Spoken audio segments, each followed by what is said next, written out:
All right, so good evening, everyone. This is the Needham Board of Zoning Appeals. And as you just heard, we're being recorded, and I also believe televised over the Needham channel. As I always say, if our internet stops on us, matters are continued until the next month's hearing. But so far, in 18 months or so, we've never had a problem, and we've finished each hearing. The first order of business is to deal with the minutes of the last meeting. Unless there are corrections, I'll entertain a motion to approve. Actually, one second, John, I do have a technical correction. It says John Tamkin, Chairman. Which I know he aspires to that, don't get me wrong. Why would you challenge that, Howard? No, you aspire to that, but if we're going to be technical here. Oh, yeah, we ought to correct that. Al Haig, I'm in charge, right? John, I second your motion with that caveat. Let's amend the minutes as presented to deem me as vice chairman, not the chairman. It hasn't happened. And motion to approve the minutes were made. All in favor? Aye. Aye. All right. So our one and only case tonight is 299 Charles River Street. Public notice is hereby given that Andrew and Chia J.S., hope I got that right, applicants, have made application to the Board of Appeals for a special permit under section 6.1.2, any other applicable section of the bylaw to allow one additional garage space. This request is associated with the construction of a detached two-car garage. The property is located at 299 Charles River Street in Needham, Mass. In the single residence A district. So good evening. The applicant, if you'd introduce yourself and just summarize what you want to do. Sure. Good evening. My name is Andrew Gias, and it looks like you're stuck with just me. My wife appears to still be dealing with children. So let me tell you a little bit about us and the property in our family. So this property, this house was built about 70 years ago in 1951 on a just slightly over 2-acre lot, which has come to be a large lot for this neighborhood. From what we know, this was the first house on the street, at least this part of the street as it goes towards Wellesley. And it was built at, which is sort of why the lot lines are so irregular compared to all the other lots. And it was built as a summer sort of / vacation cottage, a little bit of a cabin in the woods, which we found interesting. My wife Gia, who's not here, is a first grade teacher. She's taught at Elliott for 13 years. And is taking a break to raise our kids. But even before we were married, her dream was always to live and work in Needham. So after an exhaustive search, we purchased this home in 2010 as newlyweds, back when we were a lot younger. And we fell in love with sort of the charm and character of the house at a time when teardowns of houses this size started to become rampant, I would say. And we made the decision that we'd be maximizing our available footprint without doing any additions because the shape of the house is somewhat irregular. And we embarked on renovation projects that spanned a number of years to maximize the space that we had.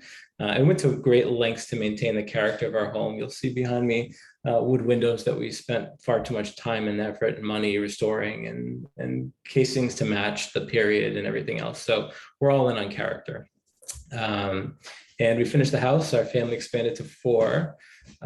Finished our construction. Here's Gia now. Say hi to the board.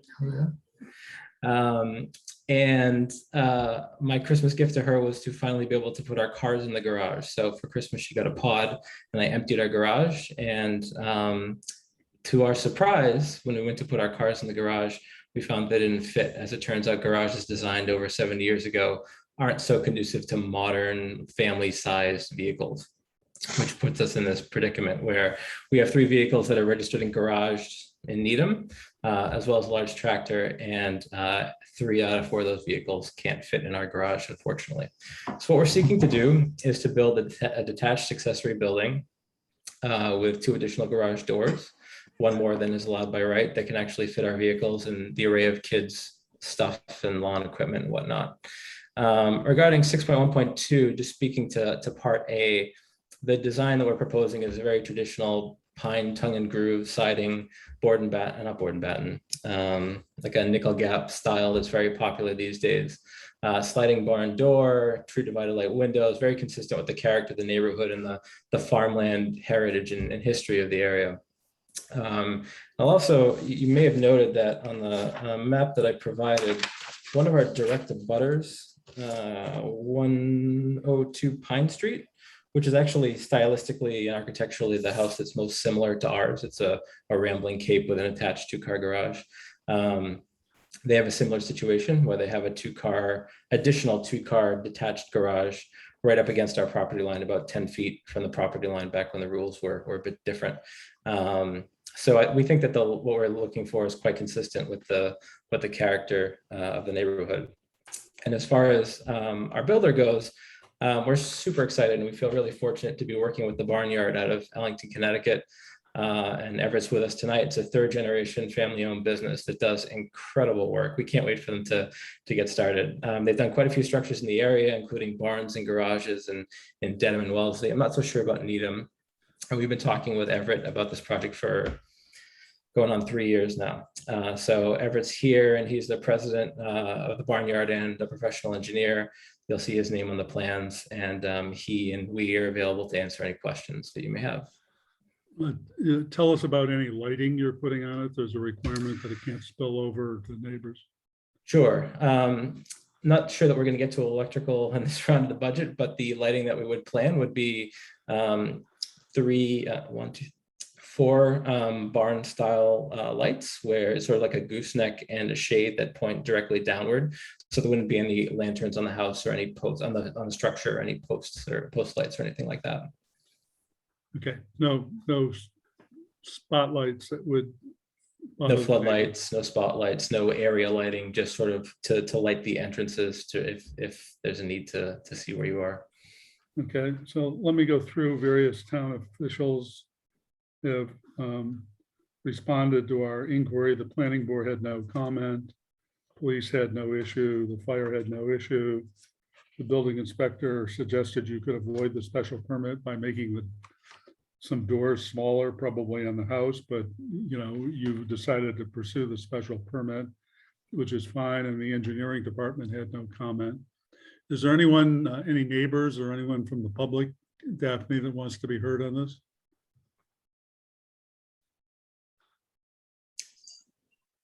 We have 2 members of the public, but they have not raised their hands. Okay, I think I didn't have a chance to read it, but we got a letter of support today from someone, a neighbor, I take it. We had a letter of support from Jack Penny, who lives at 285 Charles River Street, who is the direct abutter. And he says, I am the owner and resident of 285 Charles River, the property immediately adjacent to 299 Charles River Street.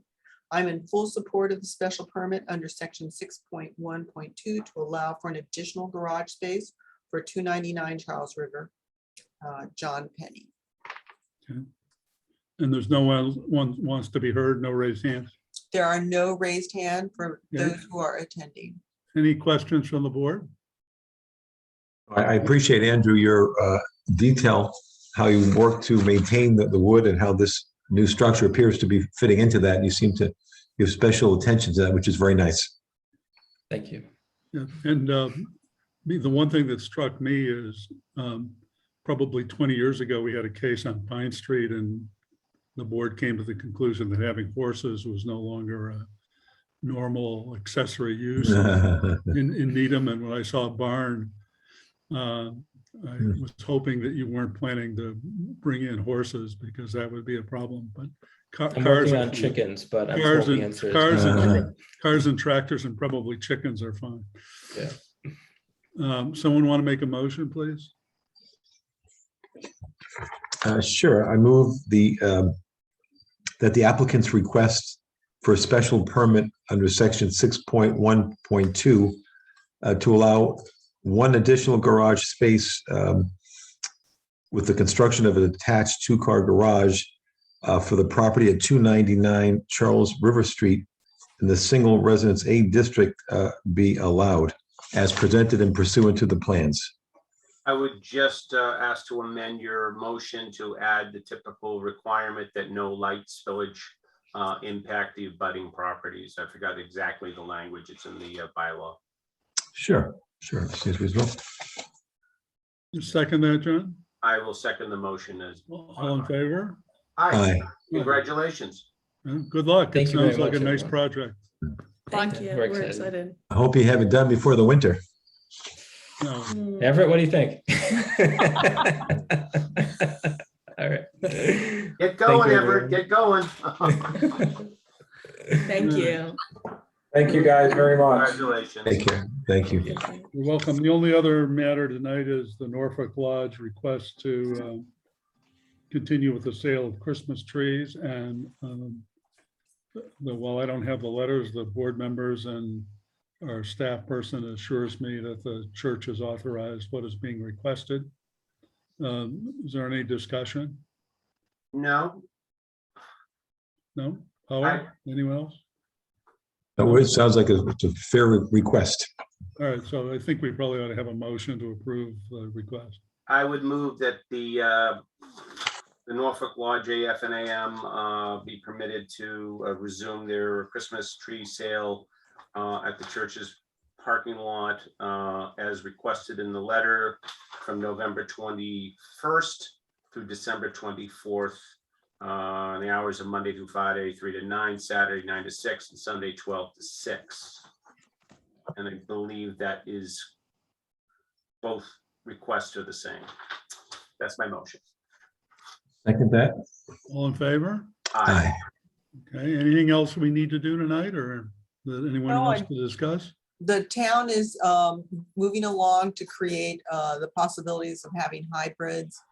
So they purchased a few owls so that in the room as we go, let's just say if we go into in person, there would be the ability for members who do not attend to attend through this owl device and Zoom. And so that they're just kind of getting ready for that. So we're being trained on that, and that happened today. So we're getting, we're moving forward. Interesting. We're still virtual through the end of the year, I presume. Yeah. Officially, you can, until April, I believe it's April 22nd, the governor allowed remote on Zoom. Yeah, and I'll entertain discussion from any of the board members who are anxious to come back in person, but no, it really does seem to be working well, and I think it's not only convenient, but we get better participation from the public when they can do it from their home and don't have to come out to a meeting. So In I'm happy addition, to continue this as long as we're authorized to do it. There's a lot of And also- negatives from Zoom and virtual. This is not one of them. Depositions, trials, meetings, dating, whatever. This is this is a positive. Yeah, dating is tough. What do you know about dating, John? I have 4 young kids. so the one thing is, the Charles River Room is still not ready for that. The select board's room has been made ready and it could be used. However, because it's so tight, and also they don't have ventilation, as you know, there's no windows to that room. Mhm. So the select. How do they make it ready then? Without But good it's ready, ventilation? But for instance, they're still meeting in Mhm. Powers Hall because then they can be in that very large table that you guys are, familiar with, where they can Mhm. have the big distance and spaces. So even though we are starting to get some of our venues to be, to be able to be on cable as well as, with in physical and remote, it's still a very small space there. So we're hoping Charles River Room, I know, is the next space to be converted and get ready. Anyone who gets a notion that we should meet in person, feel free to bring it up at a future meeting, but unless that happens, we're on Zoom as long as we can do it. And Needham is doing an exceptional job. I mean, I go to hearings all over the country, and some cities and towns are really bad. And this is really well done, and Daphne, you adapted very well. We have the documents. I still like the emails, and maybe save some postage. That's fine by me. I like 3 screens right here. I can blow it up. This is a little small. So just a thought, but anyway, be well, Well- everybody. Thank you. All right, thank you. So. we're Okay, have a adjourned. nice Thanks, night. Tom. Nice to see everybody. Take All care. right, we'll see you Bye now. next month. Take care. Bye-bye. Bye-bye. Thank you.